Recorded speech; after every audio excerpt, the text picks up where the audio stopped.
দূর থেকে রাহা কেঁপে উঠল। তার এই ছোট্ট জীবনে এমন ভয়ঙ্কর পরিস্থিতি কখনোই আসেনি। ইব্রাস চলে যাচ্ছে, রাহার চোখের সামনে থেকে অস্পষ্ট হয়ে যাচ্ছে। রাহার ইচ্ছে করছে গলা ফাটিয়ে চিৎকার করতে, কিন্তু পারছে না। গলা থেকে কোনো রকম শব্দই বের হচ্ছে না। সব কেমন আটকে আসছে, মনে হচ্ছে নিঃশ্বাসটাও আটকে আসছে। রাহা মাথা চেপে বসে কোনো রকম নিজেকে সামলানোর চেষ্টা করলো। রাহার অশান্ত মন শুধালো, সে তো কল্পনাই ছিল। অচেনা চিরকুট দাতা ছিল, অচেনা অনুভূতি ছিল, অস্পষ্ট মায়া ছিল, অপ্রকাশিত ভালোবাসা ছিল, প্রথম প্রেম ছিল। এই সব কিছুই তো ছিল একপাক্ষিক। সে তো এসব জানতো না, আর না সে নিজে এসব জানিয়েছে। তাহলে তো ভয় কিসের? তাকে তো কখনো নিজের করে পাওয়া হয়নি, শুধু কল্পনা করা হয়েছে। তাহলে এখন কল্পনা করতে সমস্যা কোথায়? রাহা বিড়বিড় করে বলল। মৃত মানুষকে নিয়ে কল্পনা? মন অভিমানী হয়ে বলল। অনুভূতি কি মৃত্যু হয়? অনুভূতিরা তো মরে না। রাহা শূন্যে তাকিয়ে ফিস ফিস করে বলল। আপনি কল্পনায় না হয়ে বাস্তবে হতেন, আমি অন্য কারো না হয়ে পুরো পৃথিবীর বিপরীতে গিয়ে হলেও আপনার হতাম। মাথার উপরে সূর্যের উত্তাপ ছড়িয়ে ছিটিয়ে আছে, মনে হচ্ছে সূর্য যেন গাছপালা মানুষজনকে পুড়িয়ে ফেলবে। গত 2 দিন আগেও প্রকৃতির সেই কি তাণ্ডব, কিন্তু এখন সে সবের কিছুই যেন অবশিষ্ট নেই, বরং সূর্যের তাপে নাজেহাল অবস্থা। রাহার অবস্থা কোনো হেলফেল হলো না যেন। প্রচন্ড তাণ্ডবে যেমন হৃদয় তাণ্ডব চলে, তেমনি প্রচন্ড সূর্যের উত্তাপেও হৃদয় পড়ে। রাহা এখন তিশানদের বাড়িতে। সেই দিনে সেই কাহিনীর পর পাড়ার কিছু মহিলা রটিয়ে দিয়েছে রাহার নাকি ইব্রাজের সাথে কোনো কিছু ছিল, যে কারণে রাহার এরকম দশা হয়েছে। এক কান দুই কান করতে করতে কথাটা পুরো মহল্লায় হয়ে গেল। তিল থেকে তাল বানিয়ে ইতিমধ্যে সবাই একদম পাকাপোক্ত ভাবে রটিয়ে দিয়েছে যে রাহা আর ইব্রাজের মধ্যে গভীর থেকে গভীরতম সম্পর্ক ছিল। কথাগুলো অবশ্য রাহার কানে আসতে দেরি হলো না। রাহা এসব কথাতে একটুও বিচলিত হলো না, তবে মানুষ ঠিক কেমন হয় সেটার প্রাথমিক ধারণা মাথায় ঢুকিয়ে নিল। কিন্তু মন তাহারা ব্যাপারটাতে এত সহজেই গিলে নিল না। সে তো যার কাছ থেকে শুনছে তার সাথেই লেগে যাচ্ছে, কিন্তু মানুষের মুখের সাথে কত আর পারা যায়। সব রকম বিরক্ত এবার মেয়ের উপর ঝাড়তে এসেই চেঁচিয়ে বলল। তুই এভাবে মরা কান্না কেন করতে গেলি শুনি? পাড়ায় এখন আমি মুখ দেখাতে পারছি না। যে যেভাবে পারছে কথা শুনেই যাচ্ছে। কেউ কেউ তো বলছে এমন একটা বাজে ছেলের সাথে তুই কিভাবে কিছু করলি। এখন এগুলো কি আমাকে বিশ্বাস করতে হবে? রাহা আনমনা হয়ে জবাব দিল। বিশ্বাস করতে কি কেউ জোর করছে আম্মু? মুনতাহারা মেয়ের হেয়ালি জবাবে হতাশ নিঃশ্বাস ফেলে স্থান ত্যাগ করলেন। মেয়ের সাথে কখনো সে ভাবে রাগ দেখাতে পারে না বলে আজকেও তেমন কিছুই বলতে পারলো না। অবশ্য বাহিরের মানুষের কথা শুনে তো আর নিজের মেয়েকে যাতা বলতে পারে না। সে তো জানে মেয়ে তার কেমন, মা হয়ে ছেলেটার সাথে একটু কিছু হলেও তো টের পেত। এরপর আর কি, মেয়ের এমন মনমরা মুখটা দেখতে আর ভালো লাগছিল না বলে তানিয়াকে খবর পাঠিয়ে রাহাকে নিয়ে যেতে বলল। তানিয়াও এসে রাহাকে সাথে করে নিয়ে গেল। পড়াশোনা যেহেতু নেই, তাই এখন আর এত সমস্যা হবে না। বাড়িতে থাকলে নানা মানুষের নানান কথা কানে আসবে। রাহার বাহিরের অবস্থা এখন অনেকটাই স্বাভাবিক, কিন্তু ভেতরে অন্য কিছু। তবে এখন বাহিরের অবস্থা যত পারা যায় স্বাভাবিক রাখতে হবে, ভেতরটা আর দেখবে কে? আনমনে তিশানের রুমের গাছগুলোতে হাত বুলিয়ে মাঝে মাঝে পানি স্প্রে করছিল রাহা। তিশান বাহিরে ছিল বলেই রাহা এ রুমে এসেছে, তা না হলে তিশানের রুমে যখন তখন ঢুকে পড়ার অনুমতি নেই। তিশান যেমন তেমন কঠোর হোক না কেন, রুমের মধ্যে ইয়া বড় বুক সেলফ পূর্ণ বই আর সবুজ গাছগুলো দেখলে মনে হয় মানুষটা না জানি কত নরম মনের মানুষ হবে। এসব ভাবতে ভাবতে রাহা পানি স্প্রে করছিল। এমন সময় পেছন থেকে তিশান রুমে ঢুকে হাতের গলি খুঁড়ে রাখতে রাখতে রাহার উদ্দেশ্যে বলল। কিরে, মন ভালো? পানি স্প্রে করা হাতটা মুহূর্তেই থেমে গেল। শুকনো ঢোক গিলে তিশানের দিকে ভয়ার্ত মুখে তাকালো। মুখে কিছু বলার আগেই তিশান আবারও ঘাড় নাড়িয়ে বলল। কি? রাহা ভেবেছিল তিশান বকাঝকা করবে, কিন্তু তেমন কিছু করেনি বলে একটু স্বস্তি পেয়ে হাতের স্প্রে বোতলটা পাশে রেখেই বেতের মোড়াটা টেনে বসে শান্ত কণ্ঠে বলল। হুম, ভালো। তিশান আর কিচ্ছু জিজ্ঞেস করলো না। বাহির থেকে এসেছে, গায়ে শার্ট ছেড়ে গোসল করার জন্য ওয়াশরুমে ঢুকে গেল। রাহা ঠায় ওখানেই বসেছিল। এই কয়েকদিন রাহা সেখানে বসে, যেখানে দাঁড়ায় সেখানে শুয়ে থাকে, সেখানেই থাকে। ওখান থেকে উঠতে আর ইচ্ছে করে না। ইচ্ছে করে না শরীরটা টেনে নিয়ে অন্য কোথাও যাওয়ার জন্য। হ্যাংলা পাতলা শরীরটাকে ভীষণ ভারী মনে হয়। তিশান প্রায় 20-25 মিনিট সময় নিয়ে গোসল সেরে বের হতেই দেখলো রাহা একই জায়গায় বসে এক হাত গালে রেখে দেয়ালে পিঠ ঠেকিয়ে বসে আছে। চোখ আধো খোলা আবার বন্ধ, মনে হচ্ছে ঘুম ঘুম চোখ। তিশান তাওয়াল দিয়ে চুল মুছতে মুছতে রাহার সামনে এসে হাতের তুড়ি বাজিয়ে বলল, বসে বসে ঘুমাচ্ছিস কেন? খাটে যা। রাহা ঘুম ঘুম চোখে তিশানের দিকে তাকালো। ইদানিং কথা বলার শক্তিটাও যেন পায় না সে, নিজেকে অনেক দুর্বল মনে হয়। তিশানের পাশ কেটে এলোমেলো পায়ে হেলে দুলে তিশানের বিছানায় গিয়েই শুয়ে পড়ল। গত কয়েক রাতে ঘুম না হওয়াতে এখন চোখে এত ঘুম। খাটের এক সাইডে শুয়েছে বলে অর্ধেক পা খাটের বাহিরে পড়ে আছে। তিশান ব্যাপারটা খেয়াল করেও আয়নার সামনে দাঁড়িয়ে নিজের চুল নিয়ে ব্যস্ত হলো। নিজেকে ঠিকঠাক রেডি করিয়ে রাহার পাশে এসে পাগুলো হালকা টেনে ঠিক করে দিয়ে রুম থেকে নিঃশব্দে বের হয়ে দরজাটা টেনে দিয়ে চলে গেল কোচিং করানোর রুমে। ততক্ষণে স্টুডেন্টরা চলে এসেছে। ঘোর অন্ধকার আশপাশ, সময় তখন সন্ধ্যা। রাহার ঘুম হালকা হতেই কিছুটা চমকে এদিক সেদিক তাকিয়ে নিজের অবস্থান বোঝার চেষ্টা করলো, কিন্তু ব্যর্থ হলো। একে তো অন্ধকার রুম, তার উপর ঘুম থেকে ওঠার পর রুমটা পুরো অচেনা লাগছে।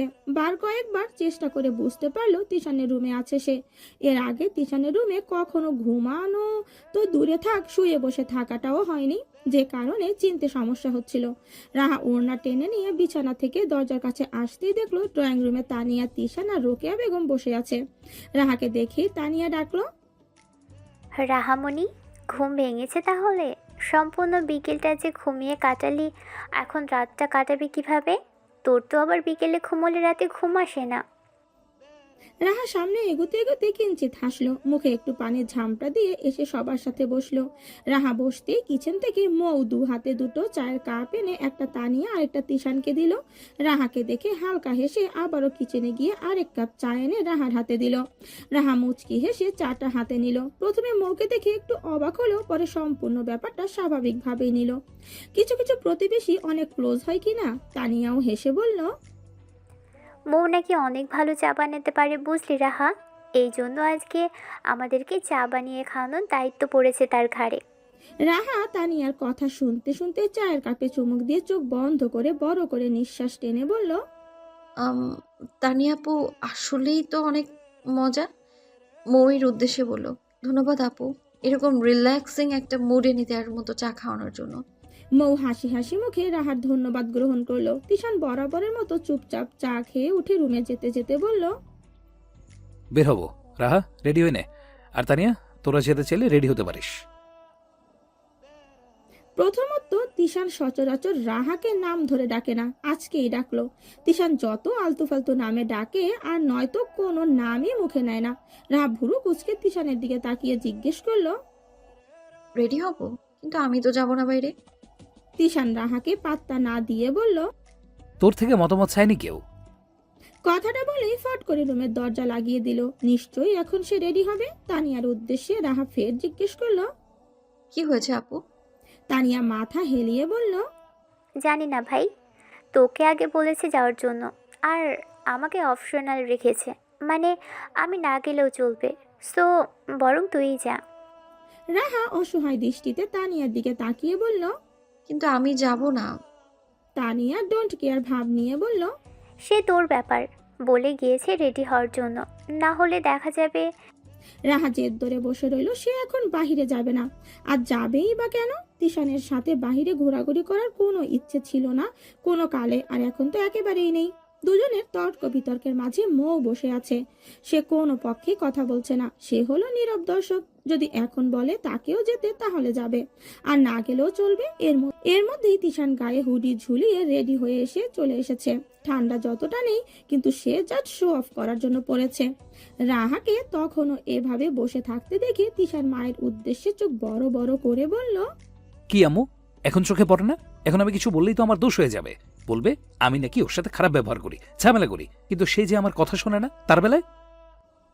রোকেয়া বেগম টিভি দেখায় ব্যস্ত। টিভিতে তাকিয়ে থেকেই বলল, রাহা, উঠো, যাও। রাহার ঠোঁট উল্টিয়ে কান্না করতে ইচ্ছে করলো। মায়ের মতোই হয়েছে খানামণি। সে নিজেও সিরিয়াস মুহূর্তে তুমি করে বলে বুঝিয়ে দেয় যে সে সিরিয়াস আর রেগে আছে। রাহা চোখ মুখ অন্ধকার করে যেই রেডি হতে যাবে, অমনি তিশান রাহার হাত টেনে ধরে থামিয়ে দিয়ে বলল, থাক, রেডি হতে হবে না। এতক্ষণ কেন রেডি না হয়ে তালবাহানা করেছিস? এই জন্য এটাই তোর শাস্তি, যে এই অবস্থাতেই তোকে বের হতে হবে। শুধু ওড়নাটা মাথায় হিসাবের মতো পেঁচিয়ে নে। রাহার মনের যে অবস্থা, আর তিশান কি না করছে এই কাহিনী। প্রচন্ড বিরক্তিতে রার কান্না করতে ইচ্ছে করলো, কিন্তু এর মাঝে তানিয়া উচ্চ স্বরে হেসে উঠে বলল, ভাইয়া, রাহাকে যদি এ অবস্থায় নিয়ে যাও তাহলে তো মানুষ তোমার দিকে আঙুল দেখিয়ে বলবে ছেলেটার সাথের মেয়েটাকে দেখ। তখন তুমি কি বলবে? হ্যাঁ, তিশান মজার ছলে ফাজলামো কণ্ঠে বলল। বলবো আমাদের বাসার কাজের ছেমরি। কথাটা বলেই মুখ লুকিয়ে হাসলো তিশান। তানিয়া তো ময়ের গায়ে পড়ে হাসতে লাগলো। রাহার রাগে চোখ মুখ কুঁচকে দাঁড়িয়ে আছে। তানিয়া সান্ত্বনা দিয়ে বলল, আরে রাহা, যা তো, এমনি যা। তোর কাপড় চোপড় তো ভালোই আছে, আর তুই তো আমাদের বাড়ির মেহমানই, তুই তো নোংরা কাপড় পরিস না। রাহা জেদ নিয়ে বলল। হ্যাঁ, আমি এইভাবেই যাব, দেখি কে কি বলে আমায়। তানিয়া বাই দিতে দিতে বলল, যাও যাও, তোমার অতি পরিষ্কার ভাইয়া যে বাসায় ফিরে তোমাকে আর নিজেকে গোসল করাবে না সেটা নিয়ে কোনো সন্দেহ নেই। রাহার গায়ে অ্যাশ কালারের একটা টপস, সাথে কালো ওড়না হিজাবের মতো মাথায় দিয়ে নিয়েছে। তিশান বাইক বের করে রাহাকে উঠতে বলল। বাইকে উঠাবে? ফেলে টেলে দিবে না তো? রাহা মনে মনে কথাগুলো ভাবছিল, অমনি তিশান আবার ধমকিয়ে বলল। উঠবি নাকি না?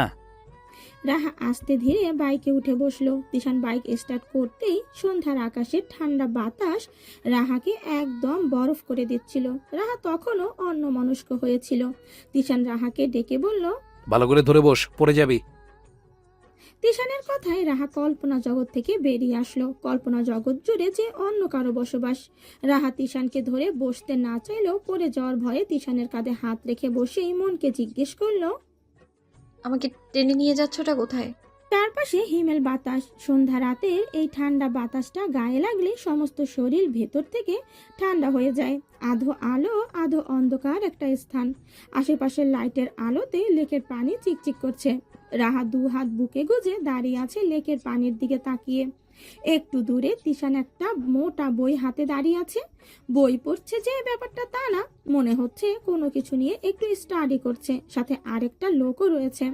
ঠান্ডা বাতাসে রাহার শরীর জমে যাচ্ছিল। পরনের হালকা জামাটা তে এই ঠান্ডা যেন আরো বেশি লাগছে। একটু পর পর বাতাসে রাহার হিজাব খুলে যাচ্ছে। এতক্ষণ চুপ করে লেকের পানির দিকে তাকিয়ে থাকা রাহা এবার বিরক্তিতে চোখ মুখ কুঁচকে তিশানের দিকে তাকালো। তিশান তখনও তার কাজে ব্যস্ত। রাহা বিরক্ত নিয়ে মনে মনে ভাবলো, ধ্যাত তেরি, আমাকে কি এখানে এভাবে দাঁড়িয়ে রাখার জন্য এনেছে নাকি? কেন যে আসলাম?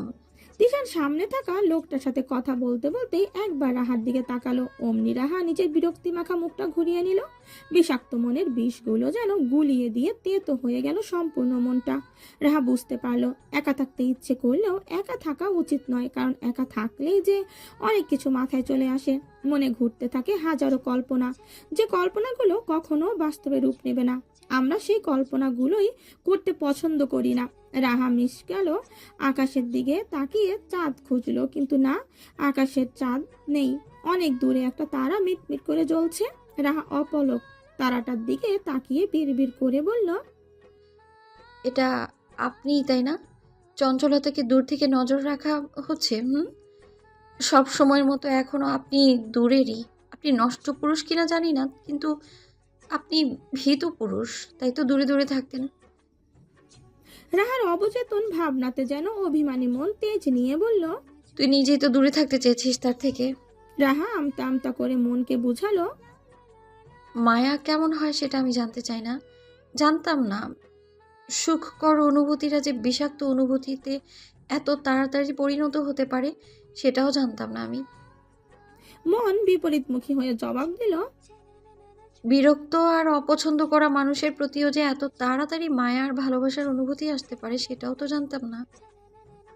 রাহা মনের সাথে আর তর্ক করতে পারলো না। অমনি তিশান ছুটে এসে তারা দিয়ে বলল। চল যাই। রাহা তিশানের দিকে ঘাড় ঘুরিয়ে বিরক্ত নিয়ে তাকালো। একে তো বোকার মতো এখানে দাঁড় করিয়ে রেখেছে, তার উপর দাঁড় করিয়ে রাখার জন্য কোনো অনুতপ্ত দেখা যাচ্ছে না। তিশান একটা বোতল এগিয়ে দিয়ে বলল, অনেক তো মনে মনে গালাগালি করলি, একটু পানি খেয়ে নে। তিশানের কথায় রাহা হতবম্ব হয়ে গেল। বেটা বলে কি, গালি দিলেও সে জানবে কিভাবে? তার মানে সে যে দোষ করেছে আর এটার জন্য গালি খাওয়া তার প্রাপ্য, এটা সে বুঝেছে।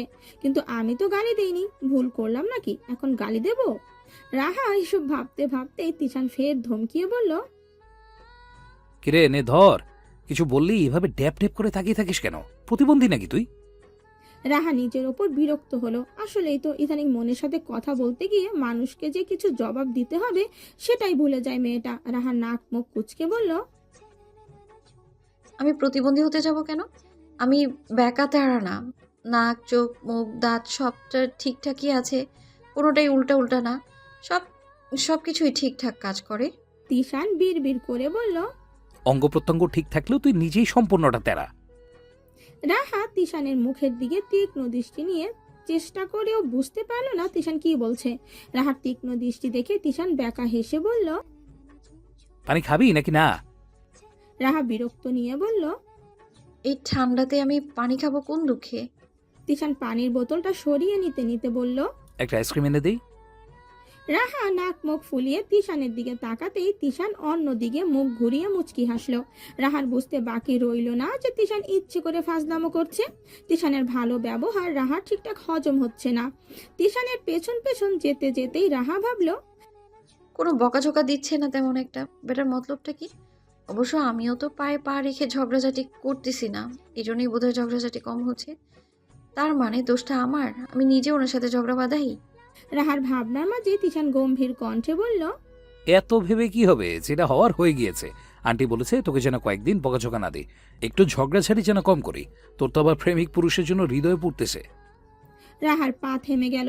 তিশানের মুখে প্রেমিক পুরুষ কথাটা শুনে কেমন লাগলো? তার মানে তিশানও এ ব্যাপারে জেনে গিয়েছে। ভাবতেই রাহার লজ্জা আর অস্বস্তিতে মুখ লাল হয়ে গেল। তিশান যে এত কিছু জেনেও রাহাকে দুটো কষিয়ে থাপ্পড় মারেনি, এটা ভেবেই রাহার স্বস্তি লাগলো। মৃদু রাগ, লজ্জা আর অস্বস্তি মিশ্রিত মুখটার দিকে তাকিয়ে তিশান কাঠখোট্টা কণ্ঠে বলল। ঢং কমিয়ে নে, এসব মন খারাপই বাদ দে। মন খারাপই বাদ দিলে আমাকে আর তোর সাথেও মেয়ে করতে হবে না। রাহা নাক ফুলিয়ে বলল। তার মানে আপনি ইচ্ছে করে ঝগড়া করেন? তিশান হাতার গতি বাড়িয়ে দিয়ে যেতে যেতে বলল। তোর সাথে ঝগড়া করতে আমার বইয়ে গেছে। রাহা বিড়বিড় করে বলল। আমার মন খারাপ আর আম্মু বলেছে বলে আপনি এই ভালো মানুষই আপনার? তা না হলে তো ধমকে আমাকে রফা দফা করে দিতেন। তর্ক বিতর্কের পাট চুকিয়ে রাহাকে নিয়ে তিশান বড় নামি দামি একটা শপে আসলো। রাহা কেবল নীরবে তিশানের সাথে পা মিলিয়ে হাঁটছে। দু একজনের দৃষ্টি রাহার দিকে গেলে তিশান রাহাকে নিজের শক্তপোক্ত বিশাল আকৃতির দেহ দ্বারা ছোট্ট ছিমছাম গরনের রাহাকে আড়াল করে দিচ্ছে। একটা ফোনের দোকানে এসে তিশান থামলো। দোকানের ছেলেদের সাথে হ্যান্ডশেক করে ভালো মন্দ জিজ্ঞেস করলো, মনে হচ্ছে চেনা জানা। রাহাকে পাশে বসতে বলে তিশান দুই একটা ফোন হাতে নিয়ে কথাবার্তা বলছে। রাহা ততক্ষণে বুঝে গেল ফোন কেনার জন্য আসা হয়েছে। রাহার বোকা মন উৎফুল্ল হয়ে ভাবলো, ফোন কি আমার জন্য? কিন্তু আমার তো রেজাল্ট আসেনি। পাশ করি নাকি ফেল করি, কথা ছিল পাশ করলে ফোন কিনে দেবে। পরক্ষণে রাহা বুঝতে পারলো তার মায়ের কাজেটা। মেয়ের মন খারাপ ওনার সহ্য হয় না। ভেবেছে একটু শখ পূর্ণ করলে হয়তো মেয়েটা খুশি হবে, কিন্তু মা তো জানে না যে এই মন খারাপই এত তাড়াতাড়ি শেষ হবে না। মনের পোড়া দাগ যেতে সময় লাগবে যে। কিন্তু রাহা সিদ্ধান্ত নিল, নিজের মন খারাপ সবাইকে দেখিয়ে তাদেরকে এভাবে অস্থির করে রাখাটা উচিত হচ্ছে না। তার চেয়ে বরং নিজের মন খারাপ নিজের মধ্যেই রাখবে। তিশান দুটো ফোন রাহার সামনে ধরে জিজ্ঞেস করলো, কোন মডেলটা নিবি? সর্বক্ষণ কল্পনাতে বিরাজ করা মেয়েটা হঠাৎ তিশানের কথাতে ঘাবড়ে গেল যেন। এইটুকুতে এভাবে ঘাবড়ে যাওয়ার কি হলো সেটা নিয়ে তিশান চোখ মুখ কুঁচকে ফিস ফিস করে বলল। সমস্যা কি তোর? আমি কি বাঘ নাকি ভাল্লুক? সহজ কথা বললে এমন ভাবে চমকে যাস, মনে হয় কি যেন হয়ে গেছে। তুই কি মানসিক রোগী? তিশানের কথায় রাহার মনের ব্যথা হু হু করে বেড়ে গেল যেন। রাহার মনের যা অবস্থা হয়তো এই কারণে একটু অন্যমনস্ক হয়ে যায়, তাই বলে তিশান এভাবে বলবে? রাহা চোখ চিকচিক করে উঠল। শুকনো ঠোঁট ভিজিয়ে নিয়ে তিশানের দিকে তাকাতেই ফোনগুলো নাড়িয়ে তিশান ফের জিজ্ঞেস করলো। রাহা শান্ত কণ্ঠে ছোট করে বলল। একটা হলেই হবে। তিশান আর বেশি কিছু বলল না। কথাবার্তা শেষ করে টাকা বুঝিয়ে দিয়ে রাহাকে নিয়ে বের হয়ে গেল। রাহা তিশানের পেছন পেছন হাঁটতে লাগলো, কিন্তু বরাবরের মতোই তিশানের সাথে রাহা হেঁটে পারে না। আর এখন তো শরীর মন কোনোটাই চলে না একদম। তিশান হাঁটতে হাঁটতেই পেছন ফিরে দেখলো রাহা কিছুটা দূরে। তিশানকে পেছনে ফিরে তাকাতে দেখে রাহা ভয় পেয়ে গেল। চোখে মুখে তার ভয় উবড়ে পড়ছে। তিশান আবারও ধমকাবে ভেবেই রাহার এই ভয়। চুপচাপ শান্ত ভয়ার্ত চোখের রাহার মুখটা দেখেই তিশানের মনে হলো, ইস, বেশি বলে ফেলেছে মনে হয়। মেয়েটার অবস্থাটা নাজেহাল, নিয়ে আসা উচিতই হয়নি এই অবস্থায়। রেস্ট নেওয়া দরকার হয়তো। কথাগুলো ভাবতে ভাবতেই দাঁড়িয়ে পড়া তিশান অব্দি চলে আসলো রাহা। তিশানকে দাঁড়িয়ে থাকতে দেখে রাহা চোখ পিট পিট করে তাকালো। তিশান কি না কি বলে। রাহার ভাবনাকে ভুল প্রমাণ করে তিশান রাহার হাতটা নিজের হাতের মুঠোয় নিয়ে হাঁটা ধরলো। রাহা চমকে তাকালো তিশানের দিকে। একে তো ভকাচোকা দেয়নি, আবার হাত ধরে নিয়ে যাচ্ছে। ব্যাপারটা গভীর ভাবে ভাবলে রাহার ভালো লাগবে না ভেবে রাহা বড় ভাই হিসেবে ব্যাপারটা নিল, সহজ করে নিল। বাইকটা নিয়ে গেছে বন্ধু, এখন ওদেরকে রিক্সা করে যেতে হবে। তিশান রিক্সা ডেকে রাহাকে হাত ধরেই উঠালো। তখন রাত প্রায় ঠান্ডা বাতাসে একটু বেশি যেন ঠান্ডা লাগছে রাহার। তাও চুপটি করে বসে আছে। তখনও তিশান রাহার হাত ধরে রেখেছে। অস্বস্তি নিয়ে বারবার হাতের দিকে তাকাতেই তিশান আস্তে করে রাহার হাতটা ছেড়ে গম্ভীর কণ্ঠে বলল, ফোন পেয়ে লাফ মারিস না যেন, আর কোনো ছেলের সাথেও যেন ইটিস পিটিস করিস না। একটার সাথে করে এখন তোর মা আমার ঘাড়ে দায়িত্ব চেপে দিয়েছে তোর মন ভালো করার। প্রতিবার কিন্তু আমি পারবো না। রাহা ব্যাকা চোখে তিশানের দিকে তাকালো। ইবরাজকে উদ্দেশ্য করে তিশান যেটা বারবার বলছে সেটার জন্য ইচ্ছে করছে তিশানকে অনেকগুলো কথা শুনিয়ে দিতে, কিন্তু কেন জানি রাহার কথায় বলতে ইচ্ছে করছে না। রাহা চুপ করেই রইল।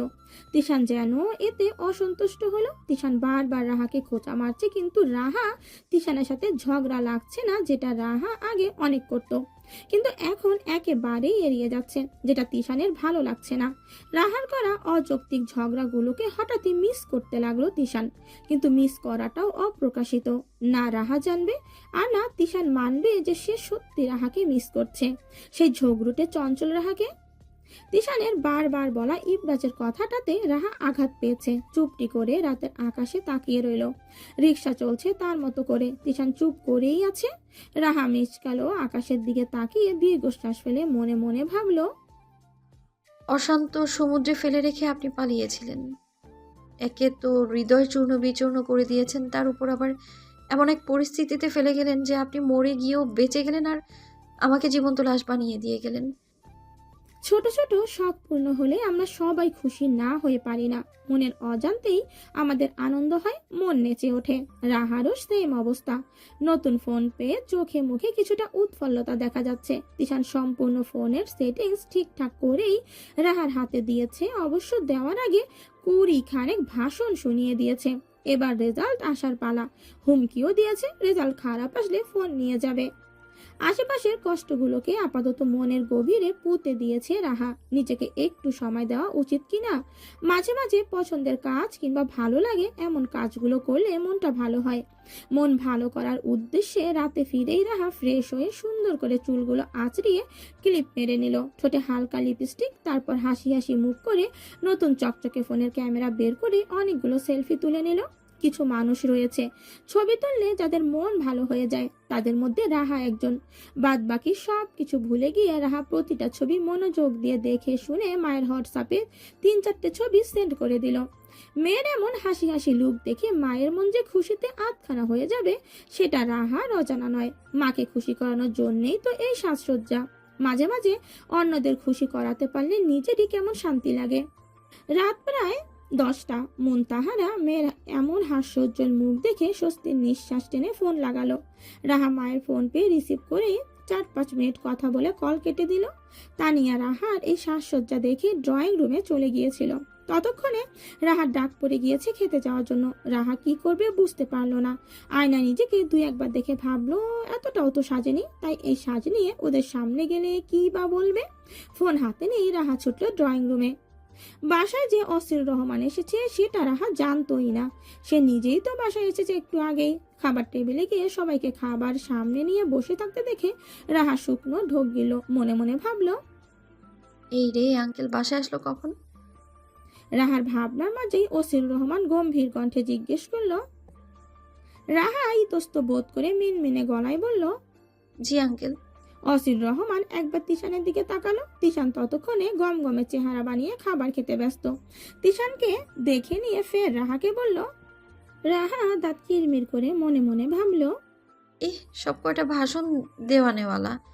এতক্ষণ পোলা ভাষণ দিয়েছে আর এখন বাপে দিচ্ছে। এরা যে সব কিছুতেই এত সিরিয়াস কেন বাবা? এর মধ্যেই রোকেয়া বেগম চেয়ার টেনে রাহাকে বসতে বলে খাবার দিল।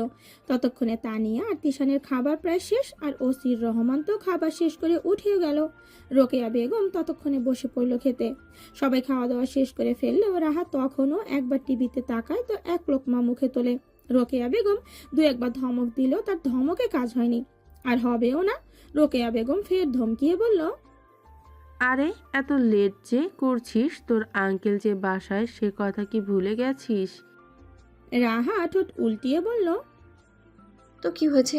উনি তো ওনার রুমে চলে গিয়েছে। রোকেয়া বেগম চোখ মুখ ফুলিয়ে বলল, সে তো আরেক জাতের পুরুষ মানুষ। রাত 11টার পর বাসার কেউ জেগে থাকতে পারবে না, এটা তার কড়া নির্দেশ। রাহা খেতে খেতে হেসে বলল, আরেক জাতের না গো খালামণি, সব পুরুষ একই জাতের।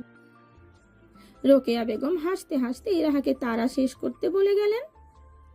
তিশান খাওয়া শেষ করে রুমে যাওয়ার পর প্রায় 15 মিনিট পর রুম থেকে বের হয়ে রাহাকে তখনও খাবার টেবিলে দেখে হাতে একটা বই নিয়ে সোফায় হেলান দিয়ে বসতে বসতে বলল, পাতিলের সব খাবার শেষ করে ফেলতেছিস নাকি? এখনো খাচ্ছিস? রাহা দাঁত কটমট করে তিশানের দিকে তাকালেও কিচ্ছু বলল না। এই কিছু না বলাটাই তিশানের পছন্দ হলো না। ইদানিং রাহা তিশানের কথার পিঠে কথা বলে না, যেটা আগে করত। এখন না করাতেই তিশানের কেমন শূন্য শূন্য লাগে, যেটা অবশ্য তিশান এখন উপলব্ধি করতে পারছে, আগে তো পারেনি। তিশান আবারও বলল, রাত করে এত সাজুগুজু করেছিস কেন? তিশান সরি রাহা তিশানের সাথে কথা বলতে চাচ্ছে না, তাও তেজ নিয়ে বলল, আপনার নাকি ভূত দেখার ইচ্ছে হয়েছে, তাই সেজেছি।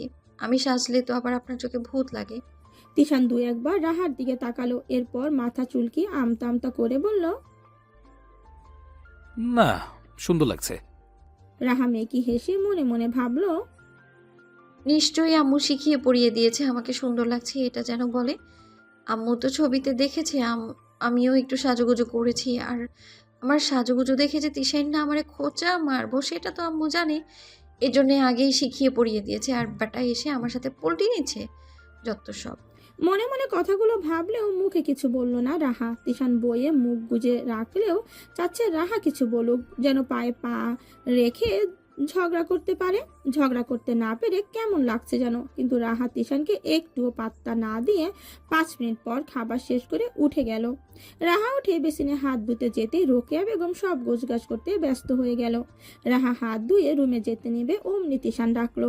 শোন, রাহা পেছন ফিরে মুখ ভেঙচি মেরে দাঁড়িয়ে বলল, কি? তিশান চোখ মুখ বড় করে তাকিয়ে বলল, এমন খিটমিটে মেজাজের হয়ে গেলে কবে থেকে? আগে তো ভয়ে কাঁপাকাঁপি করতে।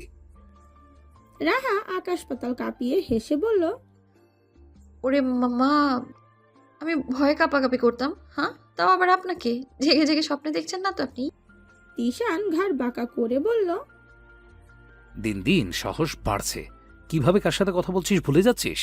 তিশানের ইচ্ছে করছে ঝগড়া করার জন্য। রাহাকে এসব বলা বলছে, যেটা বুঝতে পেরে রাহা চুপ মেরে গিয়ে শুধু বলল, কেন ডেকেছেন, কিছু বলবেন? তিশান শান্ত কণ্ঠে বলল, এরকম চুপচাপ হয়ে গেলি যে? বাই এনি চান্স আমাকে এড়িয়ে চলারও চেষ্টা করছিস না তো? নাকি সবটাই ব্যানাথিক নাটক? রাহা ভেবেছিল তিশানের সাথে কথা এগুবে, কিন্তু লাস্ট কথাটা শুনেই রাহা দ্রুত পায়ে চলে যেতে নিলেই তিশান রাহার হাত টেনে ধরে থামিয়ে দিল। তিশানের এমন কাণ্ডতে রাহার চোখ বড় বড় করে তাকিয়ে জিজ্ঞেস করলো, মতলব কি?